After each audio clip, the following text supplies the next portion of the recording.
Hello, good people. Hey everyone, this is Anja Matei and we are Likely Vars. And today we have a very special podcast and a special guest because we're a vegan couple, if you didn't know, and we will debate a farmer. So, yeah, that's something that might get very heated, but we will stay always very respectful. So, our guest is Boštjan. He says about himself, taking care of my little herd of cattle for the past 9 years, I'm increasingly aware of the blessings life threw at me. Recognized as hardship by a vast majority, farming came as a lifesaver to me. Not only did it restore me physically, it also provides countless challenges that keep my mind busy. Forced into a never ending self improvement, I'm unlikely ever to experience the boredom of knowing all there is to know about the profession. A trap I was halfway into as graphic designer in my previous life. Good. Let's do this.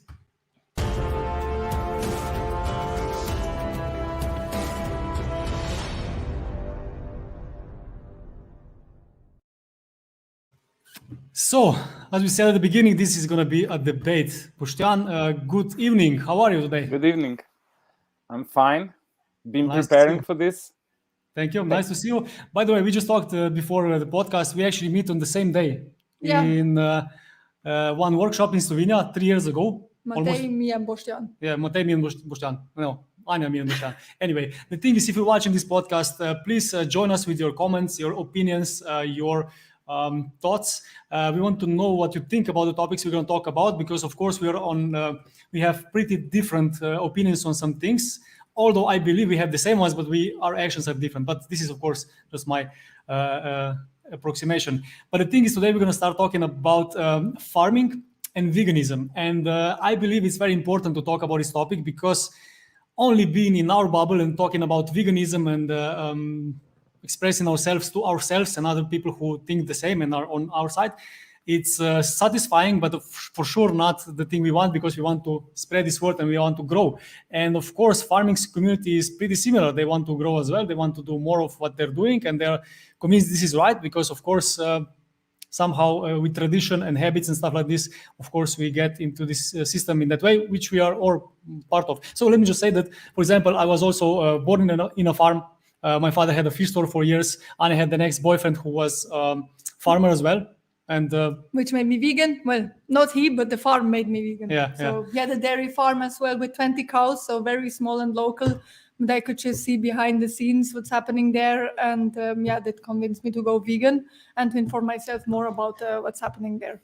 Cool. So today, if you're here, write us some comment. Let me see that you're awake, that you're with us. Either you're a farmer, either you're vegan, doesn't matter. But the thing is, let's talk about this topic together and let's go to the point. Boštjan, where should we start? I'm going to ask you the first question that's probably important for people who don't know you. What kind of a farm do you own or what do you do as a farmer? Yeah, well, I have a small farm. I'm taking care of 20 hectares of land and also 20 cows, calves, and bulls combined. So quite close to what Anya was describing, except my produce is not milk. I'm just raising the cattle for the sake of raising them. And when they overgrow my capacities, I sell them. That involves slaughtering 2 to 4 bulls per year to feed me and to sell the meat to the market. And this is a very small part of the total income. Vast majority comes from subsidies. So moving to farm for me was a way to solve the problem I had with a very tiny space I was living in before. I have an apartment which is 76 square meters, and there were 5 of us. Me and my wife, we needed a solution, and having close to zero money, we decided to ask their aunts if we can move to the farm. They said, yes, you can come to the farm, but you will work. And for the next 3 months since our agreement, I went every morning to the farm, did the job they did. They milked the cows at those times. I cleaned the stall and took care of the cows. Then I showered and went to my regular job. And with every progressive day, I was thinking to myself, I was born to do this. This is so nice, so much nicer than anything I've ever done before. And So what is so nice? I just want to understand. Yeah, what is so nice that you enjoy so much in this work? What is so nice about it? I think the number one niceness in being a farmer is that the boss you have is the weather. That's a big thing. That's a really big thing. If you've ever had a boss, which is, it's enough for him or her to be patronizing. I never had a hellish this work environment. It was always pleasant, but the pressure I had on my head was overwhelming, really. Maybe that's a wrong term. It was terrible from times to times. So moving to farm, no pressure, except weather, and that's it. And God, if you believe in God. This is the number one. I want to go to maybe something a bit more uncomfortable, because before, go ahead. In a way, I felt you really pointing out that we're being so nice. Is like a very small part of your job. Like you really pointed it out, no? Of my income, you think? Huh? You mean of my income? Yeah, yes. That, go you do ahead. a lot of things. Make me uncomfortable. Yes. So what do you feel when you send these cows to slaughter? Like, what do you if feel I'm rejoicing? No, it's not a rejoicing. It's sadness, because part of your family goes, right? So you describe them as part of your family? Yes, but please let me elaborate a bit. It's all part also of the level of sensitivity that you guys are trying to level up. So when I started, if you want to hear an anecdote, when we started cleaning certain places on the farm, we found that rats needed to be killed, right? Straight away. There's no place for any kind of rodent when you have 2, 3, or 4 tons of wheat or corn somewhere. So they needed to be killed, but I wasn't ready to do this. I was a city kid. I'd never seen a rat in my life. And then another man came. It's my wife's father. And he started, taking them down one by one with, it's a device which has a long handle and some metal thing on the end. I cannot translate you from Slovenian, Matej, motika. And it kills effectively. And once he's been over with 2 of the rats, he set an example. It was much easier for me to kill 2 of them myself. So the same with how you said, how do I feel about bulls? I came as a very sensitive kid, and in the first year on farm, they taught me not to be sensitive. And then, getting in touch with the messages you guys are sending, it kind of gets you sensitive, whether you like it or not. Even the comments you read, the hate comments from farmers,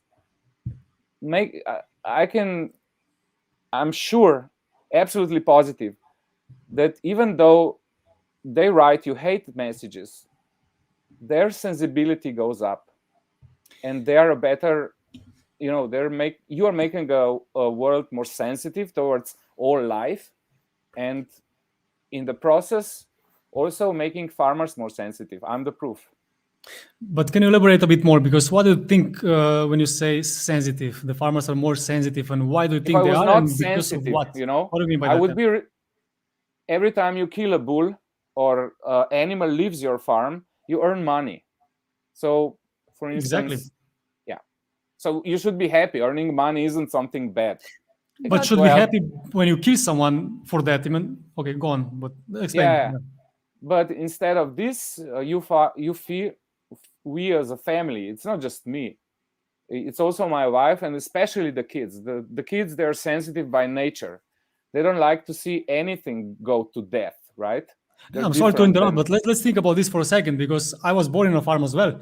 I saw animals, I loved animals, I still love animals and so on. And I was living, by the way, let me just say this, sorry to interrupt, but I think it's important because I understand you. For 32 years, I was living in that place in my head that I really loved animals. I believed I'm the big animal lover and I saved them and whatever. And at the same time, I didn't notice I have meat on my plate. I was one of those people, because you, as a child, and even later on, you don't want to see animals suffer. Don't want to harm them and so on. Of course, later on, when you see an example, like you said before, or when you see someone gets profit from this as well, because it's also nice to be around animals, right? Every day you take care of really them. nice. It's really nice. You connect with them, you pet them, even you give them names sometimes and so on, right? And then All the after some time. time, and then you want to earn money. So what do you mean by this sensitivity now that farmers have because of what? In my case, but it's a special case, although I think my animals share the fate with many of animals on Slovenian farms. I don't think I'm some kind of exemption. Exception. Thanks. Yeah.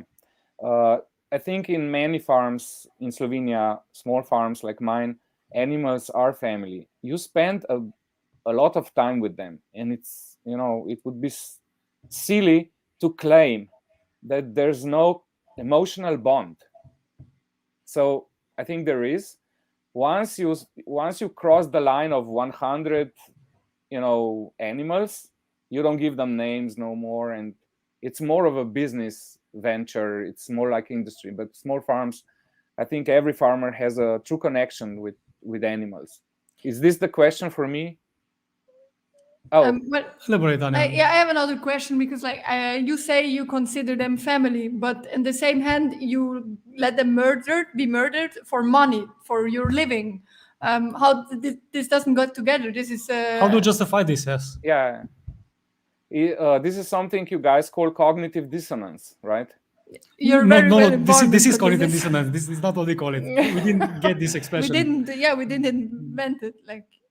Okay, so explain, what I've spoken about the first years on the farm, it was kind of emotion evolution for me, from progress actually, or reset, some of this. So going from being sensitive and to unsensitive, and then to sensitive again, and you won't believe it, but there's still more to the story, how my attitude toward life has changed, not just particular animal, but toward life itself. So when my bulls go to slaughter, I think of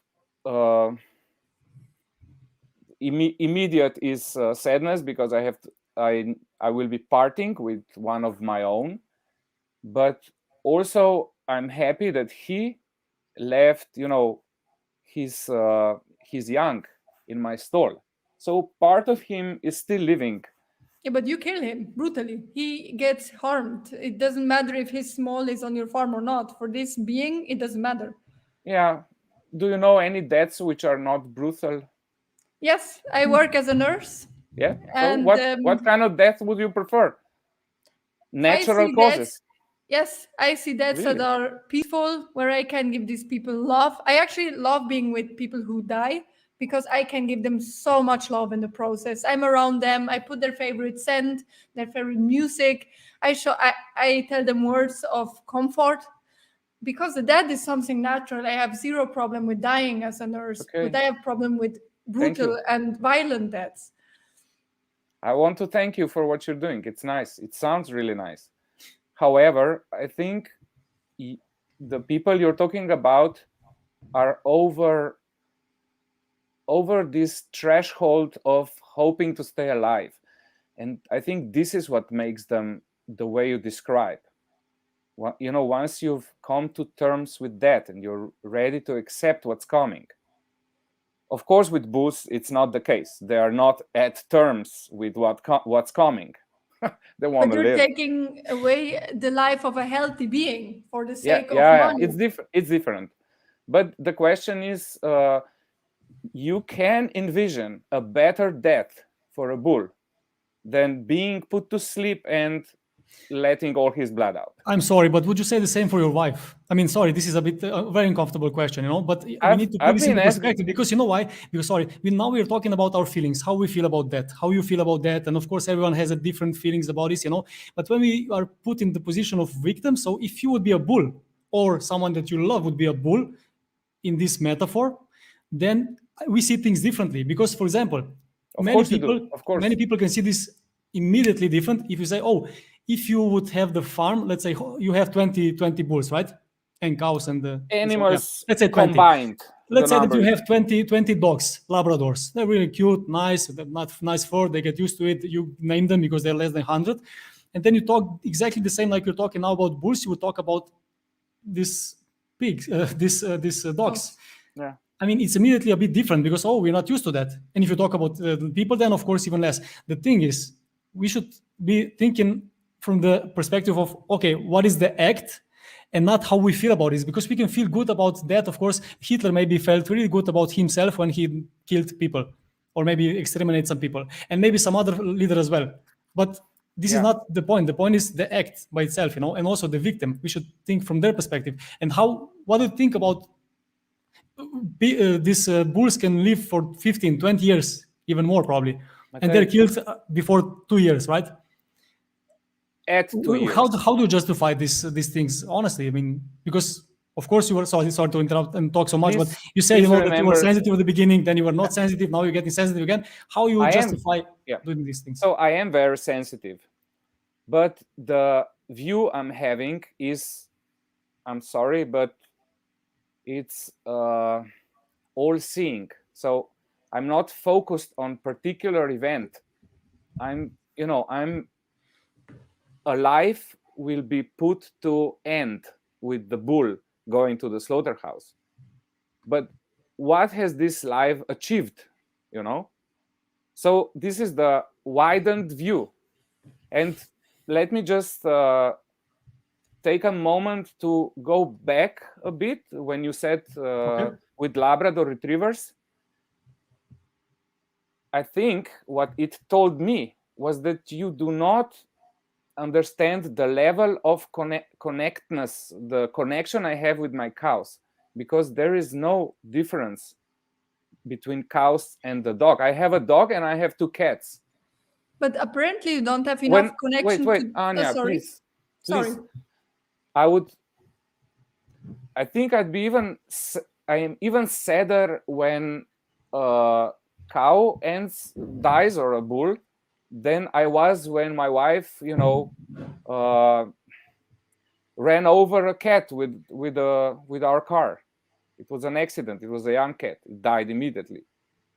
But I was devastated for 2 hours and then let go of it because of the situation with cats in the world.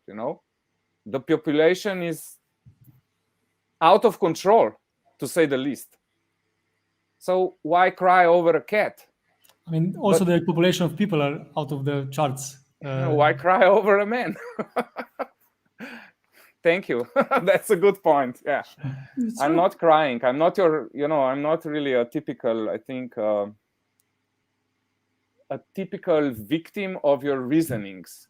My mother died when I was 4, and I had to come to terms with death very soon in my life. And I took a stance which allowed me to continue living without like a disconnect from certain emotions. When I go to funerals, it's funny to me. Funerals are funny. So because it's it's a coping mechanism. You experience death of someone you love when you're young, and then you develop a certain mechanism, and mine is not really popular with any relatives I have. So, but I'm truthful when I say about cows meaning more to me than a dog. Your reasoning was actually, I think, your reasoning was correct for people who own dogs, but don't own cows or sheep, or But they can identify. It was a metaphor because we don't want to kill dogs in Slovenia, for example, or in Europe. Let's say in Europe, we don't want to kill dogs because they are cute. We are used to them. They Yeah, have I know. names, and it's not right. And people fight for this heavily. People who have steaks in their plate, and that's why this comparison, I think, does some justice here. Because Of course. also bulls, if you give them a name, if you give them opportunity, they have personality. They can show you what they want. They are very funny. They're very cool. They're like really one of the coolest animals. And of course, you cannot have them in at home, in the house. Otherwise, they're completely the same. And there's no difference. The only difference is the, let's say, habits or maybe tradition, because killing a dog in China is not a big deal at all as well. And for us, it is. So the thing is, we know since the beginning that we are sensitive and we don't want to kill animals and so on. And then, like you said before, we are conditioned that this is okay. In our brain, because I also do a lot of in personal growth, I understand that we need to somehow find the ways to cope with things, right? With death, with We death always of our do. parents. Yeah, we always do. And this is the challenge here. And this is actually why we're talking right now, because we as people, we somehow find a way how to be okay with eating animals just because we don't connect with them. Wait, Just because we don't see their faces, we don't know their names. wait. I'm sorry, Matej. We don't find a way to continue eating animals. It is the way. This way is broken by the very sensitivity and determinations that you guys have. But how is it the way? Wait, please. I think what you're doing is, it sounds really logical what Matej said. But no, first you need to raise the level of your sensibility, and then you need the coping mechanism to eat meat. In a life where veganism is just, in a world where veganism is just invented, nobody No, needs nobody needs a coping mechanism.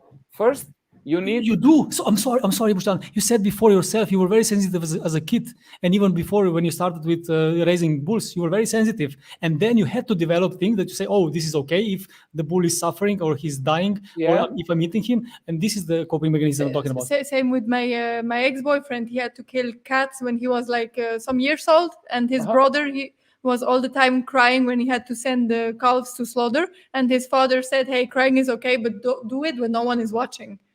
So I get it. it's not an invented thing. We are not made to kill animals. We don't need to kill them to survive. Yeah. And so our inner self says it's wrong. Otherwise, we wouldn't feel these negative emotions doing that. I never felt bad when cutting a carrot, but when farmers or the kids kill animals, they feel bad. Most of them, because we know what's right and not. You're right. You both are right. We are sensitive as kids. We want to end world hunger. We want everybody to be happy, and would do anything for that. And as we grow older, something happens. So my words before were meant also not just the world where veganism was just invented, but the world where kids don't exist and veganism was just invented. In that world, you don't need a coping mechanism. You need somebody with higher level of consciousness to first sensitize you, and then you need a coping mechanism. But yeah, you were right about kids. We are different as kids. But now the question, you talked about world hunger, and like if the big majority of the world would live vegan, world hunger wouldn't exist. Like we have 8 billion people living on the world, 50 billion animals that we can feed, but there are a lot of hungry kids, a lot of hungry adults, because the cows, the pigs, they eat their food. I have a friend from Kenya, and she was home, and there were fields full of soya for our animals here in the Western countries, while the kids were crying for food. So it's a big problem for animals, but for humans and the climate, no? Sometimes you guys come back at the comment with an offense. I mean, with a example which proves the guy wrong. You're convincing. So let me tell you about. You said about Kenya, people dying on the full fields. The same was the case in a vegan country, China, almost vegan, or vegetarian, if nothing else. In the agrarian revolution in 60 something, I'm not sure, it was 68, 67, 60 something, they had some bad advice on farming, and the crops failed dramatically that year.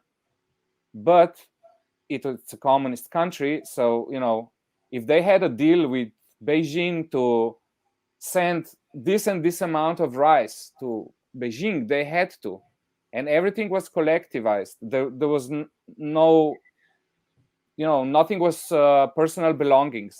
So the farmers, they took all the rice that they produced that year to the big farm silos, and those were shipped to Beijing, while they starved to death in millions. And that rice was not meant for animal consumptions. They died in millions. It was a terrible death. When you're malnourished, first dysentery comes, and then eventually you die when your body is totally exhausted. Yeah, the thing is that let's go back to veganism, because now we can talk about many problems and challenges. And for example, it's known that at least 80% of food that we produce in the world, it is way more, by the way, but let's say 80%, it's produced for animal consumption, for animal food. So yeah, this is just one part, but we're still talking here about you're saying that you love animals, you're sensitized, and as a kid you feel this is not right, and then somehow your point is, and correct me if I'm wrong, that somehow you have to deal with this and be less sensitive, because we need this to survive, to live okay, to have profits with raising animals. What is the point? I just want to understand. Do you want explanation about when I said a world where veganism has just begun, or my personal evolution from sensitivity to non-sensitivity and then back to sensitivity? I mean, to be honest, I would rather somehow get back to animals, because if you talk about our feelings too much, it's like one thing, and also we can have our own. Okay. We can be sure about something. You can be sure about, yes. Yeah. Let's talk about animals and how you can justify what you do by feeling okay. Yeah. I touched this subject when we discussed about our today's conversation. I said I can, take a grain of wheat, one little grain, and tell you that this is a living and sentient being. It doesn't have a nervous system, but it's living and it's sentient. And this is not to mock you. I'm not trying to mock you or to make you angry or feel bad. It's part of what I was speaking before when I said that my view of life has widened. So I would say that your view is focused toward animal life, and not just animal life, but also subjects are important to you. This one chicken, this one cow, you said, how do you feel about this bull? But once you start seeing things differently, and it didn't come easily to me, was that I was asking myself this question: what is life on earth? What's the ultimate goal of every subject which is conscious and alive? Well, it's a tough question, and consilium of scientists cannot answer this to the satisfaction of everybody. But my conclusion would be that life is that the meaning of life is continuation of life. So this is the widened view. I agree with that, actually. About. Continuation means letting live, no? Or I mean, Boštjan, maybe part of your impetus is this: not having kids. Part of the drive to make to live a meaningful life. If you guys get pregnant now and have a kid or two, perhaps your focus will shift totally. No, You because want it's about victims. Yeah, It's because not about us. Or I even decide to not have kids to focus on the animals, but that's another situation. Even though I'd love to, honestly, I'd love to in a world that's not like it is, where like 50 billion animals are killed just every year. I'd love to focus on something else, but I cannot.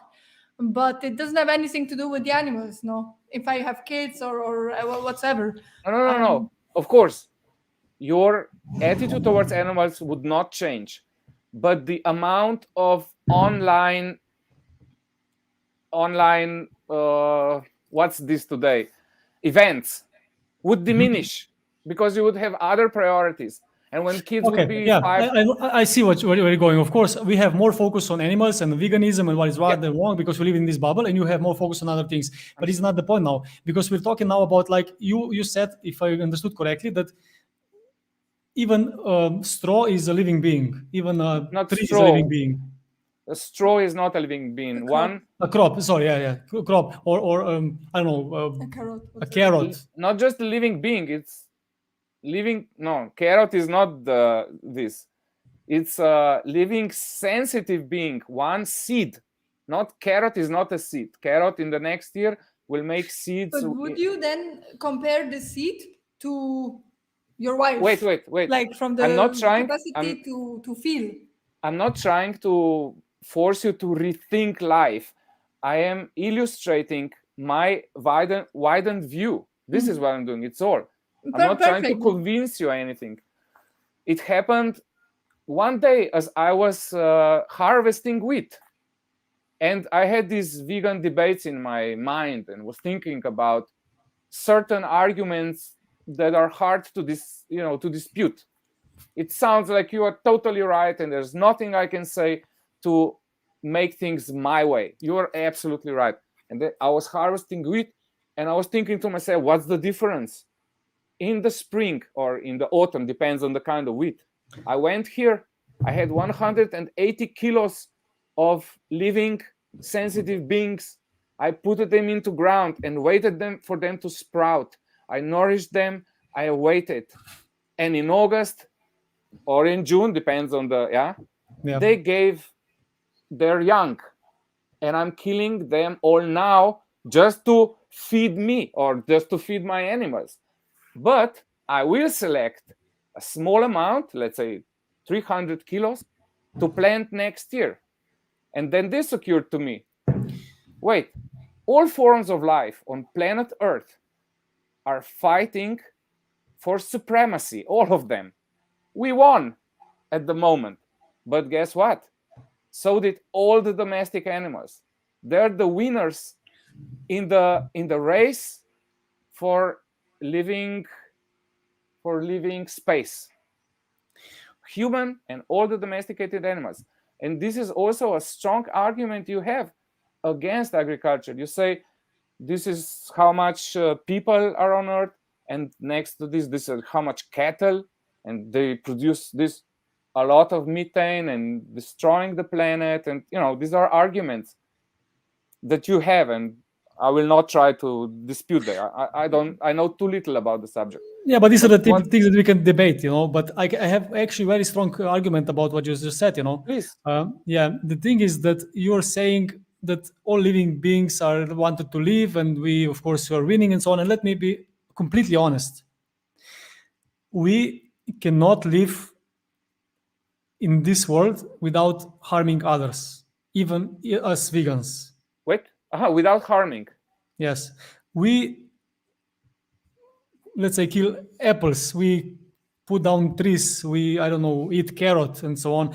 Of course, also with production of these kind of things, also there are some animals who are harmed. Also, when you drive car, you might kill an animal, and you usually do. And even if you walk barefoot on the grass and so on, you might step on an ant or something else, right? Yeah. So let's be frank.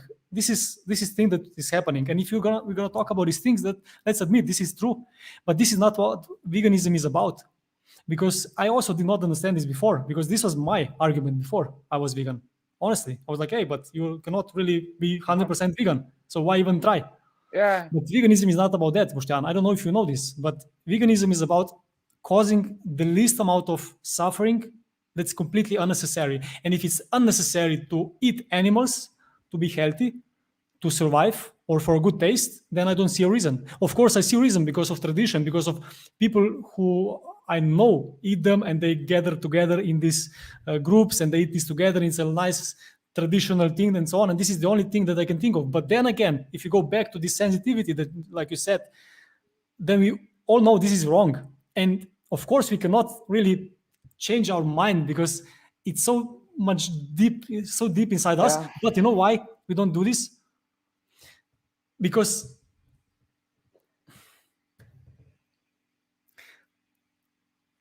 what, tradition? What? Because of tradition, or why do we not? One thing is tradition. Another thing is that we really, I actually lost the track here because I was thinking to say something else, which I'm very proud of now. Doesn't matter. Yeah. But continue. Do say something else. then I can say something else. Hey, Because I would like to answer your crop and animals, like you kill anyway someone. Like, first of all, as you said, the crops, they don't have a central nervous system. They cannot feel pain. And even if, because how can we prove this? You cause less harm by being vegan, because you know how much your cows eat until you can send them to slaughter. So by being vegan, you kill less plants, less animals. It's just like the better solution to cause, as Matej said, the least harm possible on this planet. Yeah. I get it. And the thing is that we don't need this, this was my point. We don't need to kill animals to survive. We don't need this to be healthy at all. In today's world. Science. Yeah, in today's world, of course. And we're not talking about the world like 2,000 years ago. We're not talking about Eskimos right now. We're talking about, let's say, Europe, where we live, where it's like the modern world, where you can get whatever you want in the store, for your preferences and so on. So this is what veganism is about, and we're talking always again, I'm going to say, from animals' perspective, because when you are defending animals, you need to think of like how they feel, what is their life, where do they live, because their world is completely different. It's a fucking Holocaust for animals. And we can say this with certainty, if you just compare the act, what is happening, even worse, because we're breeding them as well and raping them and I don't know what else.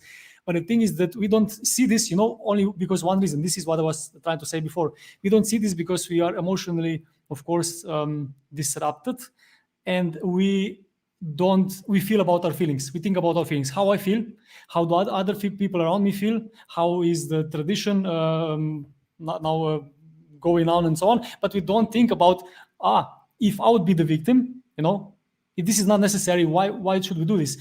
And I still didn't get the good answer from you. Why should we kill bulls if we know this is wrong? Is it okay to kill bulls just because of the profit? Because do you have anything else? Because besides this, yes, I have another reason. From killing animals. You profit from this. This is a fact. Yes. So do you get anything else from I this? have another reason. Okay. I didn't go into it, but my farm can sustain limited amount of animals, and when this amount is surpassed, I need to do something. I'm either selling them to other farmers. You're having them because of end results. I'm having the herd gets bigger by the amount of female cows each year. So I have 8 cows each year. 8 calves will jump out of them. Yeah, but this is not by itself. This is because you want them to have more cows. No, this is because they are with the bull. They want to have. Yeah. No, really. Of course. You cannot push me. Would you do the same with the puppies then? Oh, our kids, our dog has. No, I would sterilize. Let's kill them. I would sterilize them. Why don't you sterilize your cows? Because this is against because it's a profit. So this is a profit. I get it. No, this is against my perception of what makes a cow's life worth living. Really. It's against. So explain what do you mean by that? I think that what makes cow's life worth living is passing on the genes. If she's not passing on the genes, her life is worthless. So it's like for human, right? We like to pass our genes, right? But why do you think we want to pass our genes? No. You are passing on right now some video content on internet. Yeah, right now. You're doing something. Cow cannot do this. The only thing she has is passing on her genes. And living on the field, having fun, playing with her friends. Okay, she can give milk, right? No. And she produces milk for her kids. Like a human being. Doesn't give milk. Cow doesn't give milk at all. I would give milk as well every year. By the way, if just you- like, Yeah, do you give milk? I know it's a. Right now, not because I'm not pregnant. I know it's a verbal salto, right? No, it's Yeah. not Yeah, a but verbal it's salto. not It's a Of course. fact salto. Fact salto. That's the point. It's But a it's fact. not Yeah. the only purpose of a cow to give milk and to produce meat. This would be the same like saying that for us as people, it's like the only purpose of life is having sex, which is good, but it's not the purpose. We can do many things, but someone can say, oh, you cannot do much more than have sex, have kids, and they can Yeah, live it's, afterwards. You know, I this agree is about fair. not giving milk, for sure, but it's idea about giving is perpetuated, for a long time. It didn't come just about now. For instance, in the Second World War, partisans who died, they gave their life for the country. And 200 Yes. years back, they gave their lives for kings. They didn't. Their lives were taken from them. But it's a way to, romanticize things.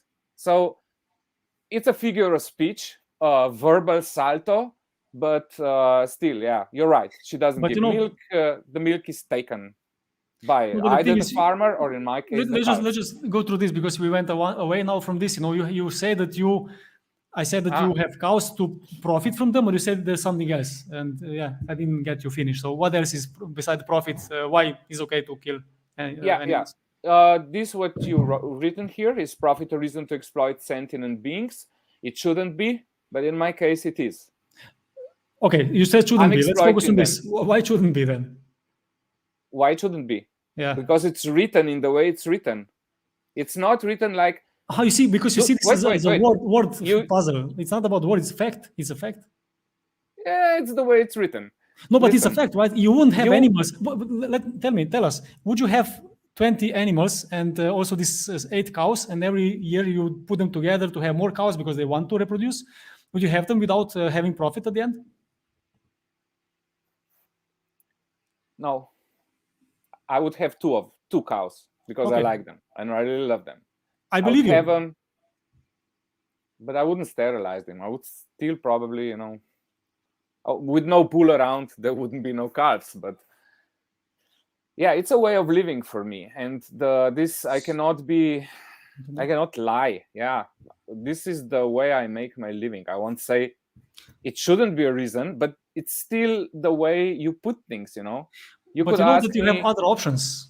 Yes, cows and bulls don't have options. We do have. This is the point of veganism, because we have options and we don't need to kill others. It's like, years ago they had slaves and they have them and they have the option not to have them, but they choose to have them until someone was like maybe annoying, like maybe some vegans are to some people, and talking about it and like making everyone uncomfortable. Oh my God, I have slaves. Yeah, I want to have them. What is the problem with that? And then somehow this was like unacceptable anymore, and now no one has slaves, and we know this, and it's going to happen the same for animals, because this what we're doing to animals, it's you know it, you said it, it's something that we do not support, we don't want, we know it's wrong, and it shouldn't be.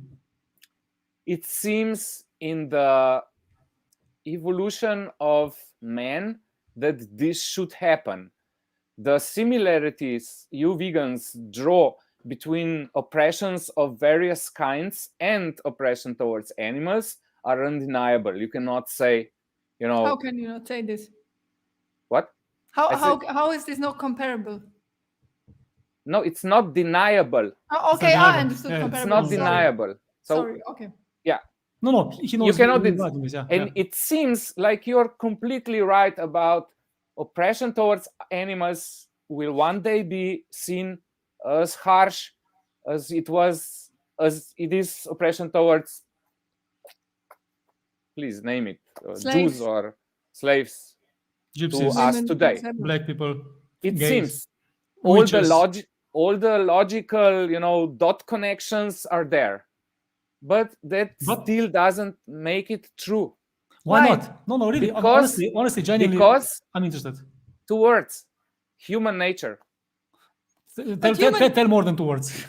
Our world can end in 3 months from today. It's human nature. We hope it will not. We wish it would not, but it can. Or a meteor can come. But what does this have to do with this? Like the world might end in 3 months, so now we can exploit animals. No, it doesn't have anything to do. I just said that oppressions all look the same, even oppression towards animals. And it seems logically it will be viewed in the future, like you said it would, with contempt, with ununderstanding. Nobody will understand why did we eat animals. It seems logical. However, that something seems logical doesn't mean it will happen. It just seems logical, and this is the end of it. This is true. It doesn't mean it will happen. What you're saying is that we're emotional beings, not logical beings, right? But no. I'm saying human nature. So it seems completely logical to you that this and this and this will happen in the future. It's totally logical. No, in the future, I don't know. But logical, not a guarantee. What we're doing is wrong. This is logical, and this is true. What's going to happen in the future? The fact is that something is logical doesn't guarantee a desired outcome. Okay. It cannot. True. Right? Very true. But one question now. How is it right to profit from sentient beings? No. It's not. It's not. Thank you. It's not. Why do you do it? But I make a profit. And everybody needs to make a profit. To not be a burden to the society, but to be a contributing part. But there's more to it. Something I couldn't say before. I have these 20 hectares of land, and this is something manageable with the help of livestock. So they're grazing my grass and they're making the country looking beautiful. Without these cows, I could take care personally for about 1 to 2 hectares. So 18 hectares of this land could not be dedicated to the producing of vegetables. No way, I couldn't handle it. The only way I can manage 20 hectares is through the help of, what are their herbivores? Ruminants, the help of ruminants. This is the only way I can manage 20 hectares. This is one big misconceptions in a vegan world, vegan view of the future. One of the bigger misconceptions is that if we dedicate the land, which is like now grazed by livestock or used to grow crops to feed the livestock, we could feed the entire world population. One of the great misconceptions is we could not, because we wouldn't have the workforce to deal with this, except if everyone is ready to eat grain. But you know what, we can talk about this and say maybe there's another business model that can make this happen. But then again, this is again a topic that we don't want to talk, because this is something very futuristic. And like you said before, even if it's logical, doesn't mean it's going to happen. No, but what's going to happen is actually the fact that right now, today, in this moment, animals are dying. Just because people say, "Oh, I have land that they need to be there and eat this grass," or "I have a land that I need to survive," or "I cannot do anything else." And this, you said before, this is for profit, and you choose to do this for a reason, because you were living before that in different ways. And yes, profit is not a good way. But tell me something, Boštjan. Is it possible? Do you see maybe in the future for you a change, or for you that you're going to stop producing animal suffering because it's wrong, and you're going to become? Is it possible for you're going to become vegan at some point? Just a second, Matej. You're putting words in my mouth.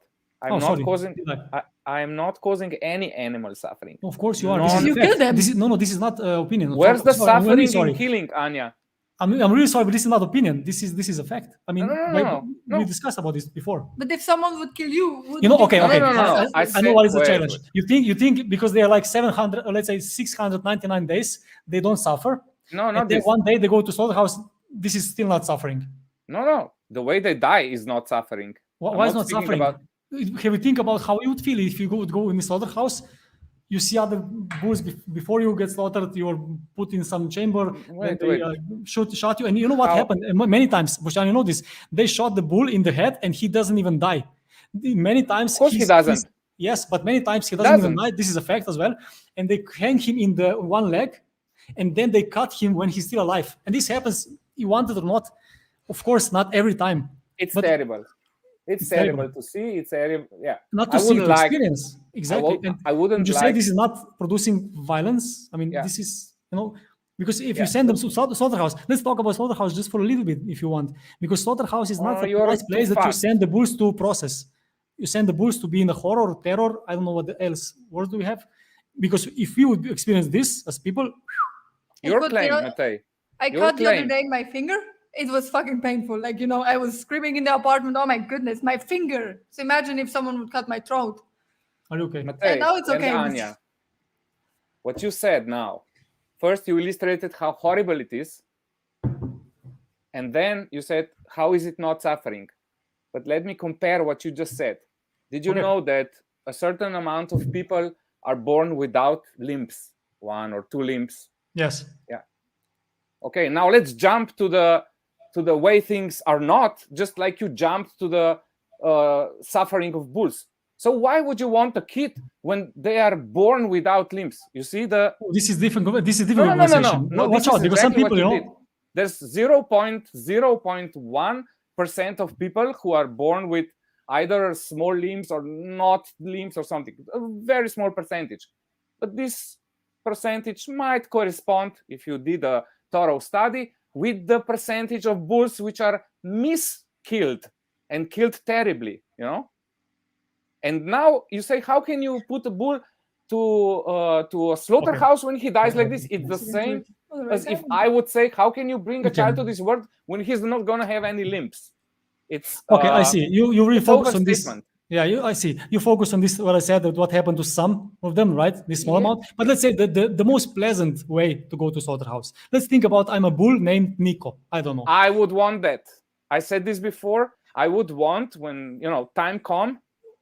So when is you? But because, by the way, you're a bit old now, because your bulls are like 10% of their age. This is 2 years instead of 20 years that they could live. So you're a bit old already, probably, because if you're over 40, you would have to be 400 years old. Like that, this would be like the same age. So the thing is, when is the right way to the guys who get slaughtered at 24 months are the losers in the evolutionary game that we farmers play. So they were not successful in competing with their mates in inseminating the cows. If they were successful, they would not die in 24. They would die at 10 or 12 or 15 or even from natural causes. Depends on when they are taken over by another bull and how many relatives they have in the herd.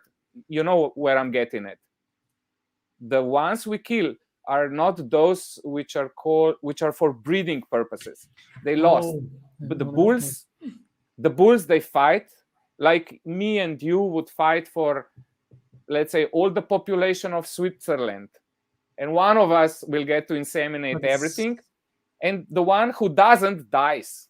What's very, I'm sorry. What's very, very hard to hear sometimes, when we talk, because we're in veganism like a lot. We're in a bubble. We know about these things a lot, and we know we are right. It's not like they are facts, because most people agree, until they get something in front.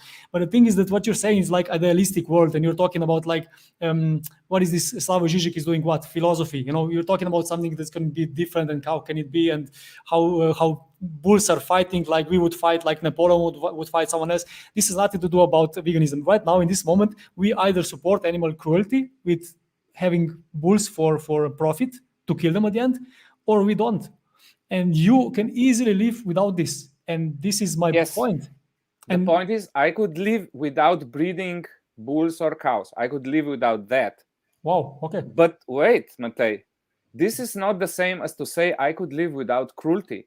Because by saying I could live without, you said, quote, you could live without cruelty, and having all this background story that we had, you like put cruelty into my business. And I'm denying this. I'm denying cruelty. But if someone would kill you, wouldn't it be cruel for you? It's not cruel. Look, guys, you speak about facts, right? You say this is a fact. This is about facts. It's undeniable. If someone puts someone to kill, send someone to kill. This is not cruelty. Okay, cruelty. Maybe we don't know. Okay, so what is cruelty then? Cruelty is that 0.000 point, what percent of cases which are mistreated when killed.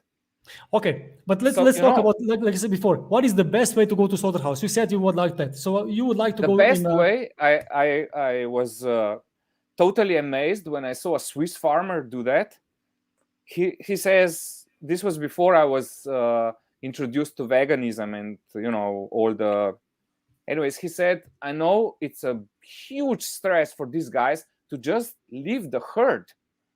it's big stress. So going to the slaughterhouse is a stress on its own without dying at the slaughterhouse or just going to another farmer. It's a big stress.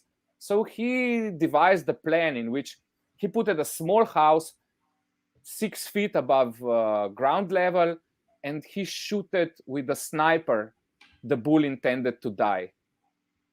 I think if I would try to search it right now and find it, but I think this is the best way. Not knowing you're going to die, carry on with your usual business, and then you're gone. I think this is the best way. Maybe so. Maybe, for example, like you said at the beginning, you had when you were very young, your mom died and so on. And I don't know how she died. And of course, I don't want to talk about her because it's not nice and polite. But I want to put this in perspective, because what you're saying is that you would be happy if you would see your mom die immediately by sniper because she wouldn't know anything and she had a good life, and this is justified. And also, then if they can profit from this, is even better because they She can do died this in for a people. second. So Yeah, but you see what I'm trying to say here. Look, this comment is very cool. Anya. All living beings value their lives. So with that said, folks that think it's okay to kill them, they should have absolutely no problem with swapping places with the individual victims. Yeah, true. Wouldn't you have any problem if now someone would send you to slaughterhouse, you got killed? Boštjan. I would have a huge problem if somebody sent me. But this comment, wait, if they should have absolutely no problem with swapping places. So this means you would be the victim and someone would decide, oh, Boštjan doesn't work, is not profitable enough, he works too slow, he's too old now, let's send him to be killed, but it would be fast. Really? This is how you read it? Because this, how I read it, was I would have no problem swapping places with the individual victim. Once that victim is decided to die, I would decide to swap with him. It's called suicide. No problem.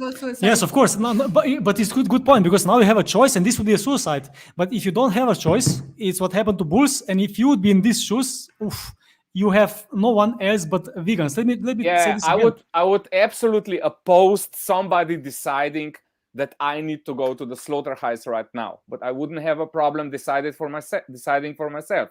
Cool, but does the bull decide for himself? No, he doesn't. I decide for him. This is the root of everything we're talking about now. We think we can decide for animals how to live. We're playing little gods, right? No. But really, we decide like they're gonna die, even though I love them. By the way, do you name your bulls? Yes. Okay. You have a bull named. Tell me one name of the bull that you like. Sorry. Hrast. Oh, very nice name. Oh, Hrast. Oh. And you get, probably he's a strong, big guy and so on, and you get attached to it and so on. And then you decide, okay, I'm Boštjan, I want my money, and I'm going to get new, small Hrast because he has kids, and this is okay. And how, still you didn't give me any other answer that is why this is okay to do it, except that, it's okay to do it. You just said it's not okay to do this because it's not okay, it's not cool, we shouldn't do these things. Also, I was sensitive, now I'm not sensitive anymore because of my cognitive dissonance, which means that I don't feel what I should feel because I distance myself from this. And there's no other reason than just like, you know what, everyone's doing it. So if this is the case, okay, but let's be honest, why you think this is okay? Just because everyone's doing it? Just because we live in the world where veganism is smaller, so that smaller amount of percentage of people are living vegan, just because of this? Or is there any other reason? Because I don't know. Besides profit, I'm still fixated to your saying what I didn't say. I didn't say I'm not sensitive now and cognitive dissonance. I said I grew from like kid sensitive, then being a city dweller sensitive, and then farming, killing of rats not sensitive, then growing sensitive again, but then expanding my view of life, of everything living. You really simplified it in the wrong way. And so the question is, again, how do I send the bull? And the reason you forgot, and I mentioned it before, is there's a limited number of animals I can sustain on my farm. So when the numbers are, I need to do something. I sell them either live to other farmers or slaughter them. Yes. Profit is not the only reason I'm doing it. It's the only reason, because you said before yourself, we can go back. You said if there would not be profit, I would not have bulls. But that doesn't mean it's the only reason. You hear yourself. I said that. Yes, true. I said. But if you wouldn't have them, without profit, then they would not be there. So in this way, this is correct what I'm saying. Am I wrong? I wouldn't have animals, right? But out of female animals and male animals, I'm slaughtering only male animals, only bulls. I mean. Okay, not completely true. What will you do with the cows when they're gonna get older and not produce They'll die. more bulls? They'll die of natural causes, but probably not of natural causes. They will die from the injection veterinarian will give them once he decides it's time. I never seen a cow die of natural causes, but I don't think it's nice. I heard this for the first time ever, that the farmer would put the cow killed Because by it's very injection. expensive? It's very expensive. Also, you lose a lot of money because you can sell her for some meat or something. So I don't see this happening. But In Switzerland, why this would doesn't it? happen. Why would it be expensive? In Slovenia, it's not expensive. Because here in Switzerland, to call the veterinarian, it's very expensive, and as well to euthanize an animal. For example, for pigs, they never ever do this because for a piglet they get like $50, and to euthanize the pig is already way more expensive. So they just never do that, and so it's something that doesn't happen. Why would you euthanize an animal if you can get money for the meat?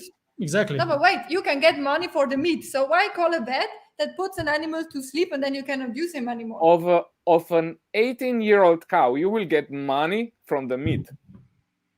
But when's the time for her to die? How do you know she will not bear another?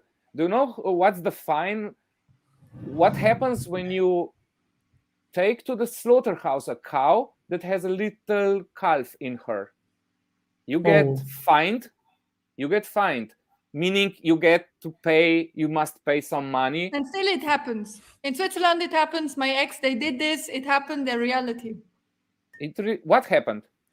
I remember one time they had a huge fight because the father sent to slaughter a cow that was pregnant several months. But they were like, I remember I talked with him and he was like, yeah, I get you're upset, Anya, but it's about the profit. If we wouldn't have done this, both would have died or the calf would have died like this. At least we could have made some money out of it. Wait. But what were the consequences of sending a pregnant animal to the slaughterhouse? None? There was no consequence. I never experienced. Wait, Anya, I never experienced this myself, but from what I've heard from other farmers, they might be wrong, but I've heard that in Slovenia, which probably means European Union as a whole, when you send a pregnant cow to the slaughterhouse, they slaughter her, not knowing it's pregnant. Then they, put her in halves and they see there's a baby. And the asshole, he's gonna pay. And they send me a bill. This is how much you will pay for being an asshole. And then they confiscate the body. I don't get any meat. I pay because I'm an asshole, and I don't get any meat. This is what happens when I put a pregnant cow. I never experienced this myself, but I heard it's the thing. Okay, I don't know how it's in Slovenia. Somebody might have lied to me, but you know what's funny? Sending a pregnant cow to the slaughterhouse makes you an asshole. Sending her not pregnant to the slaughterhouse makes you just a farmer. Something to think about. As I said, I'm not planning on. Yeah, but you're part of the system. You can check on me. My oldest cow now okay, but now you're saying, okay, I'm not going to send the cow to be killed, but I'm going to sell to all the other bulls. So it's not like really better, It's not like better, I'm going to kill someone and not going to kill anyone else. It's not my really plan to kill cows. But then again, really, let me ask you, is it possible for you that you, at some point, you're going to see differently or maybe act differently? Because if you admit it several times is wrong, but that you're able to not only say things but show it with your acts, because it's the same with us. I loved animals but I ate them. With my acts I didn't show what I was saying. You're doing the same. Could be, but have you heard about an argument for meat eaters that the least harm done is eating the largest animal possible? No. Can you explain this? Come on, you must have heard this before. No, because never. No. Sorry, you said I just didn't hear the last word. So eating I'll repeat then, if you haven't heard. So it relates to what you were asking me before, and I just, bypass that question because yes, we are on the same page here. It's wrong, whatever you're suggesting. So I skipped. Okay, before you go on, if this is wrong, stop doing it. There's a lot of wrong things we're doing every day, What every else day. is as wrong as killing someone? Okay, wrong is sometimes if you don't brush your teeth is wrong, but this is completely different than killing someone and forcing them to die in agony in their own blood. I will Okay, be back to the omnivore reasoning of large animals, but briefly reply to being wrong about with brute. So as I was thinking about our conversation today, I was also, reflecting on life as people usually do, and I was thinking about suicide. Why would a suicide be a sin in Catholic or Christian tradition? Why would suicide be a sin? Can you try and reflect on this? Why would it be? Because I think I found a reason. I think life was really miserable, really bad. A lot of people would like to escape this prison of the body and the circumstances. But, culturally, killing oneself was made a capital offense. No killing yourself. Please endure, serve if you're a servant, lead if you're a leader, but don't end this on your own accord. It was a sin. But today, nobody wants to die, Nobody wants to kill, to end My own brother life. wanted to kill himself, so not nobody. Suicide is a very real thing. But I still don't see the correlation. Yeah, Not at me all. neither. So maybe you can. Because you were thinking about life and reflecting, and you're talking about What does it have to do with killing animals? yeah. It's killing oneself, killing yourself, It's your decision. living Yes. It's all living a decisions. miserable life compared to living today's life. Living but life of constant struggle, as opposed to living life we live today. And in a way, we kill animals, but we also raise them. We give them the kind of farmers. We give them the kind of life compared to prehistoric times that humans are enjoying today. So they have full comfort, they have shelter, they have food, not just food. They have crazy good food. You know what's food for wild animals in the winter? And horror. Also horror, part of the deal. But what makes you think our life This is not their deal, this is your deal. But first of all, 99% of the animal products come from terrible farms. You rape the animals, you take their kids away. But even though now it's an organic farm, like best crazy good food, like imagine I bring a kid to this world with Matej, and we love the kid, we give the kid everything, and now good food, crazy good food, a nice shelter, warm. Back in the times where the people had to live outside and hunt, this was different. Yeah. No, but nowadays the kid has a good time, and now the kid is 10 and I want to get rid of it. You know what? And also we can profit Anya. because if we sell this kit, we can get maybe some organs because this is a big business now. It's illegal, but it's big business. Maybe they can legalize it later. So is then bringing the kid to life and giving him or her a good life a reason to kill her now? Wait. Why do you think you would give them this good life? I think society as a whole would give your prodigy a good life, not just you two. The circumstances in which you live. True. So then we will decide that we will kill him because we want to sell their organs, because we profit, and it's enough. He lived 10 years. He was. Why would I say? I think he would be a criminal, right? Yes, we would be a criminal. Yeah. If you would do this. Nowadays, yes. But back in the times, there were many things that made people a criminal. I talk very often about these things because I do a lot of actions which make me a criminal, like saving animals from farms and doing actions in restaurants without a permit. So back in the times, Martin Luther King Jr., don't know if you know him. He fought for human. Yeah, he was a criminal for sitting beside a white person in a restaurant and refusing to leave. So, and today this is completely acceptable. There will be time where you would be a criminal for killing animals if we get to that point and don't get killed by meteorites. So, just because it's legal today doesn't make it morally right.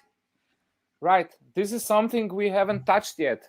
The morality of it all. Okay, let's do it. I would like to just apologize the viewers who will view this later. I said I will get back to, and I also forget at what I will be getting back to. So bigger animals are better to kill, you say, to eat. Yeah. Okay, just quick on this one. So the reasoning behind the bigger animal you eat, the less suffering you cause, the less lives per meal are ended. This is it's a fact, right? There are what? But I'm sorry, it's a fact, but it's like I would hit feed- Anya every day and I would say, you know what, I'm gonna hit you less. Are you okay Thank with you, that? baby. Oh. That's good. You know, less and more. Not just, I know what you're trying to say, but this is not the valid point. Because okay, so you've heard about it. If you kill a whale, it provides food for 2 years for a family. If it's necessary or unnecessary, this is the question now. But if it's not necessary, why would you kill a whale to feed someone, and why wouldn't you eat something else or do something else? It's even more sustainable, better for the environment, better for the health, and so on. So many things that I don't know why, except it's logical. Guys, I agree on you on a lot of things. I know. It's just I'm playing a farmer right now. I know. Give back to my community. You have my huge respect, man, that you're so honest. Because I was abuser. I mean, I was abusing animals myself. My father had a fish store. I was there all the time. I didn't help too much, but still I helped, and I was causing these things. And I was a farmer, and before I was eating meat as fuck. And I'm not proud of that, but the thing is, I changed, and this is my point today, Boštjan. We all can change. If you see something, that's wrong, it's not necessary. We don't need to do this. And even though we play roles, we all play roles. You all have masks on every day, whatever we do in lives, whatever we do. You're a nurse, you're a farmer, you are a truck driver, you are a lawyer, whatever you do, you play your role. But then at a certain point in your life, you have to stop and think, okay, who am I? Do I want to support some things? And most people don't want to support suffering, but they do it. That's why we're talking about this cognitive dissonance that people are still paying for what you're doing, for example, but they do not agree. They wouldn't be agreeing on this if they would be there or seeing this or being part of this. And worse, if they would be the victim. And thank you for reminding me about a comment I tried to make but didn't. Back when I assured you it would be society as a whole that would provide for your kids through you. The whole argument was that the difference between animals in my animals living a terrible life, or as I call it, a blissful life, but then abruptly ending at the tip of when I say so, is not so much different from the chains that we have towards society. We have the illusion of freedom, but taking a step back or 2 steps back, there's a lot of similarities. You cannot go around exercising your freedom for long. Sooner or later, your freedom is gonna hit somebody else's freedom, and you're gonna lose life probably. So we have this incredible amount of chains that ties us, but still we are smart enough to think, or developed enough to think, that we live a free life in which our decisions are really ours. This is something that crosses my mind a lot of times. Again. Wait, oh, sorry, what? I think this is philosophy again. It's true. It's not our decisions. Even if you vote for someone and so on, you have like 2 or 3 options. You vote for one of them, you think you have decision, you don't have it. But it's not the point. You have a decision now to kill an animal or not, to cause suffering or not. We're talking just about that. And this, you have the decision. The rest of the things, in life, of course, there's many things that you actually see and you say, oh, I think I have the choice, but you really don't if you think about closer. But here, Boštjan, we have a choice. Sorry. That's okay. It's okay. Yeah. And my choice is one that you do not approve. I get it. And you don't approve as well. You said before, right?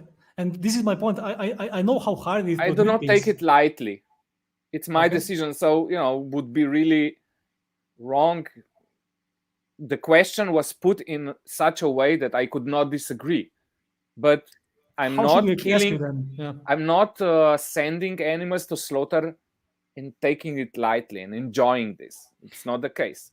I believe you. But still, it's not, as you said, that. Well, whatever. let's go to morality, please. Go on. Let's talk about morality. You wanted to talk. So my question is, since when do animals come into matters of morality? Surely in Greek, when they designed the word ethos, it was not involving animals, right? Because moralia in Latin and ethos in Greek, it was something dealing with human society of, let me put it vegan-like, human animals. No other animals included whatsoever. So since when does morality include animals? This is my question, please.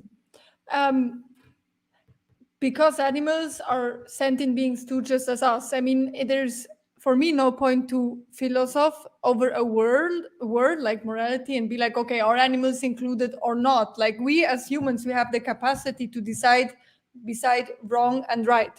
Like you said yourself, you're sensitive, you can feel things. Matei, me, we can feel things. We have this capacity. So when we're already blessed with this capacity, why not use it to decide for what is right? Which means not killing, not causing suffering when not necessary. I love it. It's great, yes. So my answer to my question would be the morality or moralia includes animals, since we've evolved from not being sensitive to them to being very sensitive. Since then, has it? And you've made a very nice argument with ability to do right or to do wrong. Yes, it's correct for today's times. Still, the question I posed was a genuine one. I was wondering, how are the vegans talking about morally acceptable or morally unacceptable when, morality has everything to do with human animals and nothing to do with animals. You've answered really nicely with this wrong and right, but I repeated it just so that perhaps some other viewer of this could ask himself what happened. We expanded our sensitivity. This is it. Let's go a little bit philosophical, just to make a point. Again, about ethics, for example. We as people, we progress tremendously about ethics in years, even in the last 2,000 years. Because if you remember, before it was like eye for an eye. You hit someone's eye and you lose an eye, and you stole something, they cut your arm, and so on.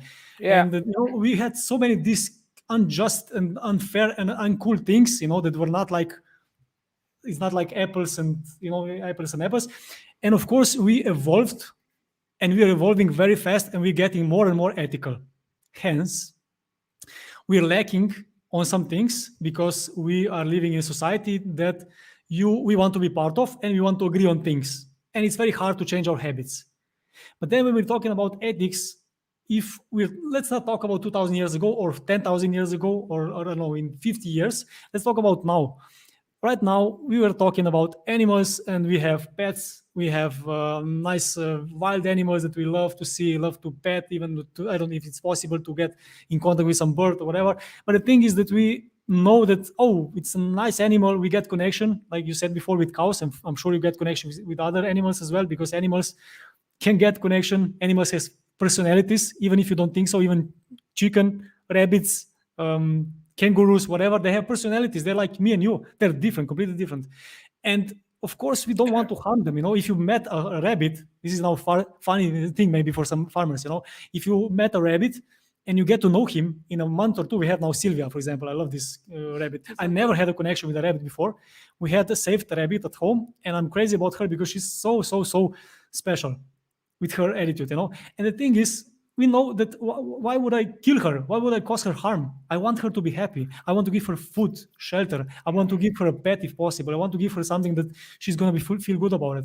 And when we're talking about ethics today, and if you say that ethics goes only to humans, I mean, ask everyone who has a dog at home or a cat, or ask anyone who you know, even farmers, why they feel bad when they put or give or send animals to slaughter.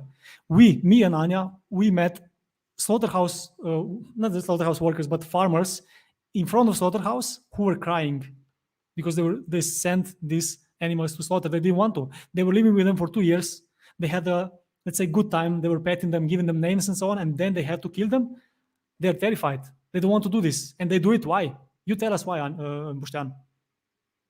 Probably they couldn't afford to feed that animal anymore. I said it fancily when I used the words, my land can sustain only limited amount of animals, but brutally saying it, I cannot feed you anymore, and you're gonna die now. This is it. Yeah, I get your rage, against. But there are so many ways. You have like this incredible woman in Switzerland who helps farmers to transform. Project is called Transformation, because there are more and more farmers who rediscover their sensitivity. She had now a huge pig farmer to become like a plant-based farmer. Some of them get sanctuaries, some of them keep just 2 or 3, and then they get another business beside. She helps them because they see that what they're doing is wrong and violent. And I don't know if this will be something for you, because clearly you can feel this inside, that something is not something is not okay, and you can still have your 2 cows. And you can be an example, an inspiration, and a role model, because we need this in these times. I'm not, I'm not okay with people visiting. So sanctuary is a. You have to, because you have sanctuaries that you need to visit. I could have I could have a sanctuary that nobody would know about. I could just make a little paradise for myself and for my family and of course, if I'm provided for, I would still have stock just to have my land, maintained. As I mentioned before, I cannot maintain it myself. And you need the grazing animals. What I would like to have more trees on my pastures. So without needing each year to, cut grass to make hay for the winter, I could have pastures with the same amount of feeding ability, but more trees on it. And I would like to have a place that would look beautiful. Of course, if that would include, having animals just for the fun of having them, no problem. No reasonable farmer would ever say no. I wouldn't. Yeah, I don't have a problem with going vegan. No problem. What's preventing I you? believe you guys. I believe you guys that it's a healthy diet, and in today's world you don't need meat, so no problem. Actually, as a Catholic, I abstain for a variety of abstained in the past from variety of foods for 40 days in the this Lent, the Catholic Lent, and I can tell you the hardest one is bread. It's not meat. Meat is easy. Try without bread. That's hard. Or try without carbohydrates. That's nearly impossible. The cravings are unstoppable. I tried without meat. Tried without alcohol. Tried without tobacco. With things I was heavily dependent on, and I don't think. Did my camera just die? Yeah, just exchange the battery. I will exchange the battery, and no worries. And in meanwhile, when you do this, I'm gonna give you this 30 seconds. Always, when we talk about these kind of things, and also I hope you listen. It's like we're talking now again about like diet and ourselves and how we feel and so on. And it's always we are going back to animals, because veganism has nothing to do about diet. This might be surprising to you, but this is not about. No, I've heard. Yeah, I mean, no, of course you heard, because it's not. But the thing is, that we talk about food a lot, because 95% of animals, of course, I don't know the exact number, are killed for food. And then, of course, are other forms of exploitation, extermination, killing, and so on. But the thing is that veganism is not about dieting. Veganism is about like, it's unnecessary to kill these animals. It's unnecessary to eat them. It's unnecessary to wear their skin. It's unnecessary to have them for some fun and stuff like that. Why would you if you don't need to? So when you talk about veganism, think about being vegan means also not buying the products that are caused by horror, terror, violence, death. For example, leather. For example, fur, cosmetics tested on animals, even medicine tested on animals and stuff like that. So if you don't need to do these kind of things, we don't do this. And this is being vegan. Vegan is not just not eating animals or animal products. It's about not supporting animal cruelty in any way if it's not necessary. If it's not necessary, I'm not supporting any cruelty, necessary or unnecessary. Cruelty is what? No reasonable guy would say he supports cruelty. And still many people do it. But no, wait. We're again where we were before. Yeah. So, in my view, killing is not cruelty. But you still said miskilling is cruelty. But you still said you don't want to be in the place of an animal who gets sent to a slaughterhouse. You said this before. Yes. Yeah. Because suicide is different, but being sent to a slaughterhouse to be killed, you wouldn't want. And if you don't want to swap places with the victim, something is not okay. I'd love to swap the place. Wait. What? If I wouldn't want to swap with victims, then something is not okay. Yeah, if you don't want to swap the place with your bulls, then there is a problem. Then it's not correct what you're doing to them. Wait. No, it's not like that. It sure sounds logical, but it's, not like that.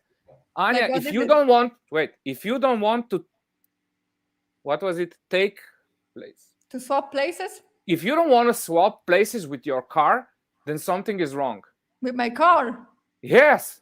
It's the same argument. We're talking about the act of violence. We're talking about... I'm talking about misuse of words, Matej. Okay, if you wouldn't want to swap the place with your bulls when you send them to the slaughterhouse, then it's the a act wrong of argument. sending to the slaughterhouse is not okay. This is the point. It's the same thing. It's the wrong argument. No? What's wrong about this argument? And can you please comment as well, people, what you think about this argument? Because I think it's completely valid. No, it's completely logical. But logical as if you don't want to swap places with car, then something is not okay. I cannot be a car. Yes. You can be. How can I be my car? You can try, of course. Okay. Can I tell you? You can be my hat. You could be a car. You could be a dwelling place. You could be a part of furniture. Okay, wait. Can I tell you something? Boštjan, I see at my workplace a lot of people that take care of the people in a way that I hate. They don't treat them good. Really, I have to talk to them. I give them feedback because I feel like this is not causing dignity to humans. However, the way I treat people, because I respect them, I love them, I show them all the care I can, I would like to be treated that way. Same with the animals. If you do something to the animals that you don't want to be done to yourself, why do you do it? Has nothing to do with not being a car or a furniture. It's about how you treat others. Yes. I'm sorry. I'm really strong on usage of words, and I'm sorry for opposing you before. It's just that I'm listening really carefully, and I think in retrospect you will find that yes, some things are logical, and still that doesn't make them valid. Yeah. Victoria's vegan has won. Yeah, but I'm just going back because really interesting to me, like very shortly, what is preventing you to go vegan? If you find everything logical and if you think you can live without meat, why you're not vegan, Boštjan? Maybe I lack the strength at the moment.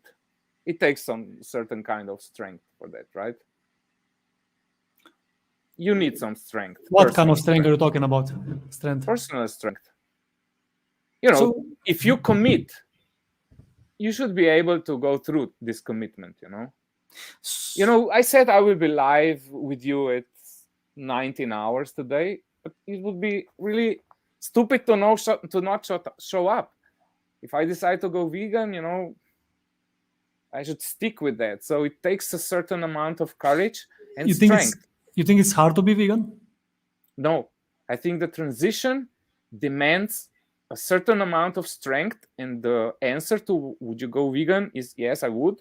And why do you not go? Because I feel I lack the strength at the moment. Perhaps this strength will never come.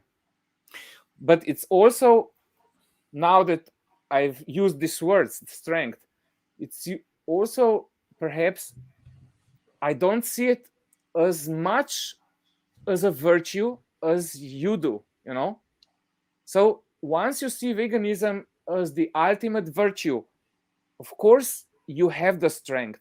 So I think first you need to see it really as a virtuous thing, and then you find the strength in yourself. So probably this is the complex answer. Yes. You really need to know why you're doing it, huh? And I can sense, because I believe, and correct me if I'm wrong, that I kind of understand you, because when you're in, let's say, this system of, let's say, agriculture, right? This is the system. Yeah. Then you're used to some things, and you justify things, and you have cognitive dissonance because you have to have it. Otherwise, you're too sensitive. You cannot go through. You cannot kill rats. You cannot kill bulls. And if you do these kind of things, then of course you think this is normal. And then of course you don't see this why. Why is it so important? Of course you know it's not correct to kill animals. Of course you know that they want to live. Of course you know it's easy to go vegan. It's not hard to do. And then of course we as people, we are trying to find excuses. Oh, it's hard, or maybe I don't have the strength, or what. But what really we think usually, but correct me if I'm wrong, what will other people say? What will my wife say, my kids, my family, my friends? Because I have identity, like we said before, we all have masks, right? We all have identity.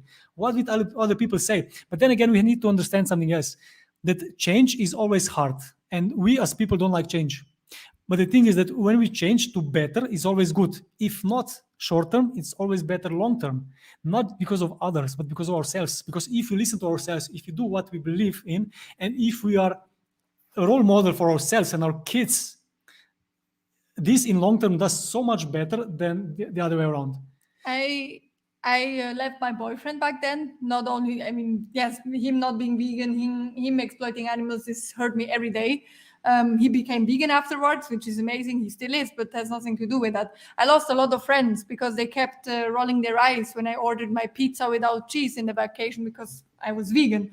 I quit my job as a branch manager in a successful travel agency that I had because I wanted to fight for animals.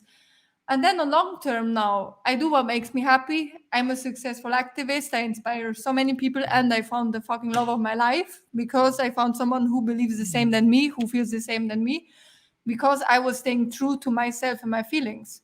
So it might be very scary for you. But I think by listening what you say, honestly, in your heart, I think you're vegan because you feel pain when you send the bulls to the slaughterhouse. And you could be vegan, you said. You're just not strong enough. I think it's like the society and everything that makes you scared.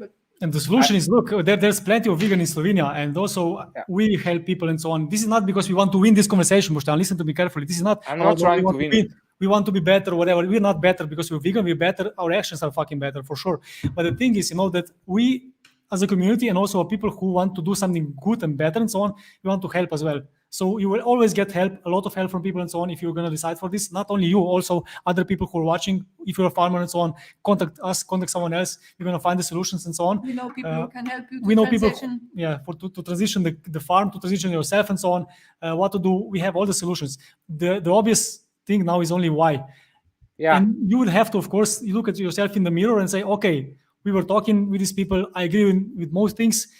I don't agree with some things, but do I really not agree? Or, when you know why, when you see animal in the eye and you see that she doesn't want to die, he doesn't want to die, he's harassed, he doesn't want to die. He wants to be strong. He wants to be fucking powerful. He wants to fuck his cow. And he cannot anymore after 2 years or whatever, And why would we do this? The thing is, of course, we can distance ourselves because they're not like ourselves. They're not like people. They are bigger. They're like animals, and we think the animals are different than us. They don't feel, but we know that they feel. And just stop doing this and do something else. But wait, when I said I imagine myself go vegan, I didn't say I imagine myself being vegan and not, being a farmer.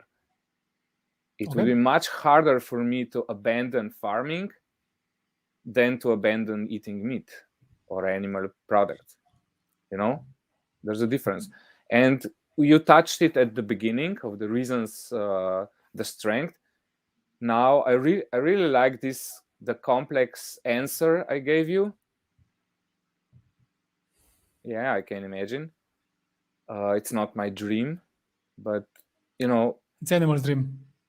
it could be an animal's dream, but it's really related to this making a living in some other way. Maybe the politics. This is what I think the vegan community is already trying to achieve. So the farming policies will force many guys like me to abandon certain practices and perhaps in distant future animal farming altogether. And I know for sure that your colleagues are trying hard in certain legislative bodies that influence farming in Slovenia. So yeah, a way to go, I think. Now that we're talking, the only thing I would want out of this conversation is to have the farming world and perhaps the vegan world understand, we're humans, we disagree. No need to use, strong words. No need for any kind of hate. This is what I would want for our communities to get to. This would be really, really cool. There's, too much hate. Not just in any ways you look. Anywhere you look, there's just a lot of hate. The poor are hating the rich, But I could not agree with you more, Boštjan, because now we can talk about hatred and so on from activists, vegan activists. We can talk about farmers. We can talk about something totally different from, I don't know, people who are in hospitals, vaccination, whatever, so many things, right? And you're right. And that's why I'm very big on personal growth. I'm doing many things to feel myself as good as possible, to make other people around myself feel good. And of course, I don't want to harm anyone. And even though sometimes, it seems, for example, that vegan activists, because we're talking about this topic now, that we are like violent in our acts and so on. You have to look this through the eyes of objectiveness. We are not. I know what you're getting. Yeah. You know what I mean? Even if we say, for example, if sometimes I go live and people know this. In Slovenia, of course, I go live and I say, you know what? If you go to store and if you pay for animal products, then you are paying for suffering of animals. You're paying for killing them. You are the reason that they are dying right now, suffering in horrified death. And if I say this is just. You mean you, the consumer, or you, the farmer? No, I'm talking about me, the activist, let's say. And I say this to people who are. To consumers, regular. To consumers. Yeah. If I say this is like a fact. This is not something that I force on them, that I say something bad and so on. This is a fact of life. If you're paying for this, then you are the reason. And this is not violence. Violence is what happens there. And people many times confuse that vegan activists are violent because we shout and we say, stop the violence. But if you think about for a second what we are talking about and what we are pro non-violence. We are pro kindness. We are pro good life. No harming. This is what veganism is about. Isn't the world way different things than shouting? Like the other day I had an action where I shouted a lot in a restaurant and I got pushed down, and it was 2 minutes until I had to go because they were so violent. Well, how many people told me I'm the violent person? I was screaming. However, like this 2 minutes screaming and stopping the people, or not even stopping, but disturbing people from eating in that restaurant is nothing compared with the cows had to go through for that cheese to be on the plate of the people. So I'm not violent. I'm just saying the truth. I'm not insulting anyone when I'm saying you pay for murder, because it's a fact. I'm not saying you idiot or asshole. I'm saying you pay for murder. And this is just facts. And that's the least you can do, to inform people the least. And to think about the victims. And the victims are not us, it's the animals. In the spirit of, non-hatred, you speak of murder. There's another word. It's called slaughter. Yeah, but this is a new slaughter. Murder. It's a technicality. It's a word game that you don't like to play. You said before. So it's a euphemism. You say slaughter to make yourself feel better about it. No. You say I artificial said insemination to not say rape, but it's the same. I said I was very, very. I'm very, very precise about words. On my Facebook page, I once, wrote about peaceful farming. In Slovenia, there's a word. It's not English say peaceful. In Slovenia, the word is directly translated as peace loving. And I take myself as peace loving, but some vegan activists denied me loving peace just because there are 12 or 20 sanctuaries in Slovenia and they call themselves peace-loving farms. So if they're peace-loving farms, obviously anybody doing anything else than them is obviously not peace-loving. I don't buy into that. It's called the hijacking of the word, and it's not cool. In this way, I think, using the proper word would harm somebody less. So don't use rape. Sorry, Boštjan, but it's like, for example, in Switzerland, it was allowed to rape your wife until, I don't know, the 85 or something. But it was a standard practice. But wait. They said back then, because you wouldn't say you can rape your wife, you just said, even if your wife is not in the mood, you can have sexual acts with her because it's her duty. It was not written you can rape her. Why? To make it sound nicer. It's the same. You say you can slaughter animals, not murder them. Just that you as a farmer, you as a slaughterhouse worker, you feel comfortable about yourself. But the act is the same. You don't want your throat to be cut off in the slaughterhouse. You said it many times. So doesn't the cow want it. Because it's murder. It doesn't matter if it's you or the cow. And now we're talking about animals. Now we're talking about technicality, about words, and animals are dying. That's why we focus on acts. You were speaking about decisions before. This was one of my comments I couldn't make. And now you mentioned this again. You said the cow wouldn't choose this. But what is it that cow chooses? I think you are not the correct interpreter. You are anthropomorphizing. True. What does the dog chooses to do? I don't know. I don't know either. Actually, but we don't choose the violent death. No, we don't know. And we assume.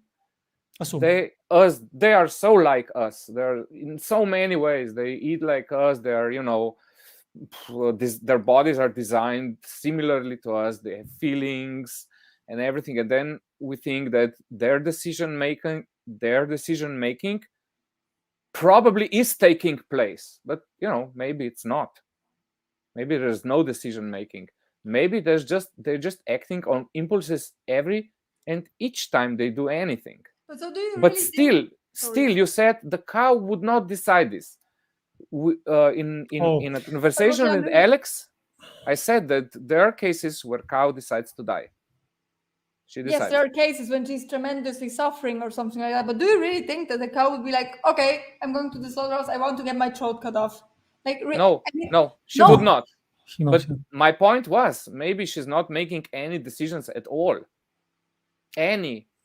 Would she say this? No, she wouldn't. But would she say to herself, I'll go to that pasture and eat something? You have a point. She wouldn't say. Just go. You have a point. She wouldn't say, and we assume things. But we assume, for example, that if we see animals suffer and she's fighting for her life and she really wants to somehow run away, that she's afraid, that she doesn't want to be killed. And this is what we assume because we can connect to this, right? Because we are the same. Because we have nervous system and so on and so on. So, of course, we're talking now about these words. And I give you that, of course, we say sometimes, cow wouldn't decide this, and we don't know for a fact, right? But we can really, really understand that animals don't want to suffer like we don't. And they don't want to die. Yeah. And this, so this is actually the topic that we actually went through. Boštjan, do you want to say something else maybe that we didn't open today because we are coming to the end of this conversation? I'm sorry, we could speak for hours. I know. Maybe we can repeat this at some point. We can talk about something else. See us one time. Maybe when my oldest cow is, close to her death, just to show you I'm a man of my word, and if I said I will not go send them to the slaughterhouse, I will not. I will wait for them to die, and that's it.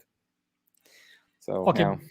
What I would say You have at 20 the other end, bulls that's gonna die in few 1 month, for profit. So we would rather talk about this first, and then other things later. yeah, what I would say, I just did. I did 10 minutes ago, and I said how I would like this conversation to go, and if my desire for anybody watching this, for their takeaway would be, be nice. Both sides, especially the farmers. It's amazing. It's amazing how that story with rats, from the beginning of our conversation, how that holds true also on online forums. For instance, one guy who's not vegan says something ugly about vegans, and then the whole world comes down, and there's a lot of comments. But if you're not that first one to kill the rat, maybe no rats are gonna die. So guys watching this, don't write hateful commenters. It's not good. Don't be the first one. The first one is the boldest, and later it's easy. You just join the herd, do what they're doing, slash those vegans or slash those farmers. Just don't be the first one. Yeah, this would be my message. I think the world would be a nicer place if we would abstain from this online vulgarity. Yeah, that's it. Thank you, Boštjan. I think we can talk about many topics, also about online comments, also about other things. Today we focused on animals, and animals that we have a choice what to do with them, because you as a farmer or someone who pays for this has the same responsibility as we vegans do. If you don't pay, then this is not supporting it, and if you pay, then it's supporting. So in any case, I just one question: do you want to maybe talk again at some point in the future about something else, or maybe something similar? Because I think we have some constructive conversation, and also we want to check on you. Honestly, not because of the animals, and also the bulls, and maybe we're going to think about things and so on, because we all deserve second chance, third chance. We all deserve to be listened, to be heard, because always whoever speaks about, like even in these bad comments, bad about veganism, this is sometimes defending at first, and then later on it's not even knowing what the solution is or what you can do and how you can do things. And I think we should talk about these topics to really open up, because no one was vegan from childhood, rare people, and this is the ethical stand that you can take, because this is wrong, and this is a fact. And I just remember right now the words actually of Thomas, like brother of my ex, who was laughing a lot when I became vegan all the time. He was like, "Oh, how you sensitive you." And 3 months later he came to me and he was like, "Fuck, Anya, honestly, you were my mirror. I would love to have a sanctuary. I just don't know how to talk to my dad. And this makes all so much sense. And I'm so sorry for all the cows that I sent to slaughter. I don't know what happened now. As I said, we separated. We're not checking on each other like for so. But he was really almost crying when he told me this. Before he was ashamed. Like, who else would listen to him? He was as well desensitizing himself. And in this world, we don't have to desensitize ourselves anymore. There are ways. There are people who help you to transform. There are people who help you in your transition to go vegan. There are ways. So, yeah. It's an evolutionary advantage not to be sensitive, by the way. But yeah, in this world, we don't need it anymore. It's for the war times and for defending your family, yourself, and stuff like that. Of course, this is the thing that we have in the brain. This is the brain does this defense mechanism that you can work and act and do things when it's uncomfortable and so on. But we are more than that. We are ethical people. Boštjan, thank you so much for this conversation. I think it was really pleasant and really, honestly, thanks for being so honest. I respect this honesty and openness, and I really hope we can talk again, because I think we can open many more things. And yes, let's all think about what we're doing right and wrong, and if we're doing something wrong, let's change it. And thanks for all the comments as well. Yeah. There were many comments, people watching. Thank you so much. Share this video around, because I think it was a very valuable conversation. I'd say one of the best we had so far. So share this with your people, no matter if it's farmers or vegans, to get the discussions open. We need to talk together to get somewhere. And also write us in the comments, even later on, even 1 year later and so on Facebook, on YouTube, where you can find this thing. We want to know. Write to Boštjan. Let's do something good. Like Boštjan said, let's be nice to each other and to animals. Yeah. Boštjan, the last words? I mean, for the podcast, not Forever. not forever. Yeah, goodbye. Goodbye. Goodbye. That's Bye. it. Have a good evening, guys. Ciao. Ciao.